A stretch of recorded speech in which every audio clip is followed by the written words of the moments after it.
There were a few other incidences, but I think we'll move ahead. What were some of your hobbies as a child? Some of your favorite authors? What captivated you as a young boy? I did all the things that young boys did. I played baseball and football. I loved football. I used to play a lot of football, and I played for the high school team. We won some city championships, and I skied a lot. Instead of hockey, which is Canada's national sport, I took to skiing in the mountains around Montreal and further north. And you acquired a nickname at the time during your football days? You have a Tuffy? Tuffy. Does that ring a bell? Maybe, yeah. I was a back, I think. I think I was a substitute quarterback as well, and I was on the second team. I was going to fill in for anybody who got hurt or missed practice or anything. So I got to see a limited amount of playing time, but I played against the first team. So I'd go in and substitute, and they'd call another play, and I'd run somewhere, but not get the ball particularly. But I made some contributions to the city team, to the city championship team. Puts you in a position of trying to prove yourself. But in general, you were very assimilated and felt comfortable. There was no semblance of discrimination due to your religion or anything like that? Oh, no. On the contrary, there was a lot of discrimination in those years for being Jewish, and I had to fight my way, my remembrances quite regularly, with kids who would take me on. And so there was a lot of scuffling going on. Nothing horrible, nothing beyond children throwing punches, but it was nightmarish at the time. Were you an avid radio fan? You know, I did listen to a lot of radio, a lot of the comedy at the time, and the drama. I was very much aware of that. We'd sit around listening. Did you listen with your family or alone? Was it something? Both, family and alone. I have a vivid recollection of the Joe Louis-Billy Conn fight, and trying to get in the house as the fight was on, and the door was locked. My sister was somewhere, and I was pounding on the door, and she finally came, not realizing my anxiety, and I brushed past her and flipped on the radio, and for a long time afterwards, she couldn't understand why I was so upset and excited about it.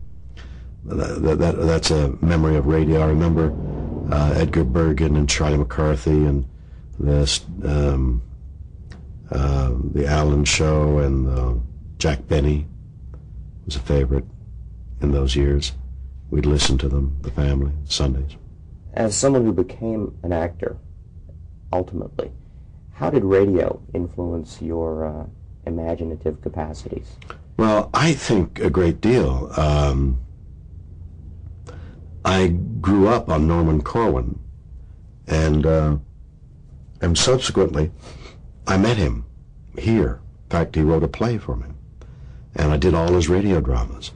And I hearkened back to those years when I would listen to the radio, and as Norman himself calls it, the theater of the mind, the radio, and remember his and Arch Obler's radio dramas. Arch Obler was like the master of mystery and suspense. And I met Arch Obler and did a lot of his dramas. Lo, those many years passed, and it was like meeting two childhood heroes. So radio did influence me. And when I went to Toronto, and even in Montreal while I was going to school, I did a lot of radio. But when I went to Toronto, I became connected with the radio drama at the Canadian Broadcasting Corporation, and it was very, very meaningful. Jumping ahead just for a moment, you mentioned that you picked up the local language as well as the English spoken in Canada. At a certain point in your career, you had to consciously try to get rid of your accent. What was the accent specifically? Was it a Well, combination it's a out and about, and it's a hard kind of Canadian act. There's a harder sound to it, that kind of Canadian accent there. So I think slowly I opened it up, being admonished by various English actors that I would come into contact with. I think that was there. I'm always conscious of that out sound, that oot sound that is so Canadian. And now getting back to radio again, you're listening to the radio. Certainly people marvel at your ability to vocalize and your delivery from a sheerly vocal perspective. Do you think that it helped you just listening to actors conveying drama on the radio without having to actually see them? I think so, probably. Certainly radio drama requires you to color vocally, so that you have to give some impetus to the action vocally that you might read flatly. And if you're in motion and if you're visually in motion and you're vocally flat, it's okay. But you can't always, although there are many exceptions, can't always be flat in radio without getting a sense of movement, struggle, thought process, a little more conveyed vocally. Having said that, I don't admire what used to be called, maybe still is, the covered voice, which is listening to your voice and hearing the radio actor, that I kind of winced at whenever I would hear the radio announcer. And acting has sort of evolved away from that Wellesian sort of technique of using the voice. Well, even Wells didn't do that. I mean, he had an incredible voice, but it wasn't a covered voice. It wasn't. You didn't think of him listening to his own voice. But there are some people in radio, even today, that you can hear them listening to what they're saying. It's kind of so egocentric. You can hear it in the voice. I see. Well, what programs specifically did you enjoy? And for that matter, did you attend the cinema? Did you read books? Were you interested in science fiction? Well, no, I wasn't interested in science fiction. I didn't know what science fiction was. I went to movies all the time.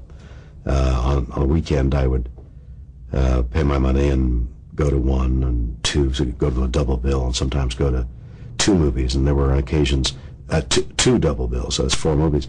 And there were occasions when I'd start off at noon and go to late in the evening on a Saturday night.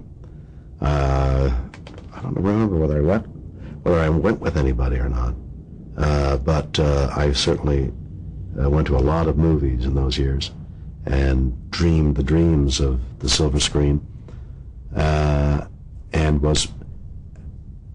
while I was going to see movies, being old enough to go to movies, either with a parent at 9, 10, 11, 12. Okay, I think you were describing your passion, a developing passion for the cinema. So I would go either with parents, because you weren't allowed in the theaters under the age of 13, I think, or 10 or 11. And so you'd go with an adult, or then when I got old enough to go by myself, I'd go with friends and ever, and I would melt watching the films.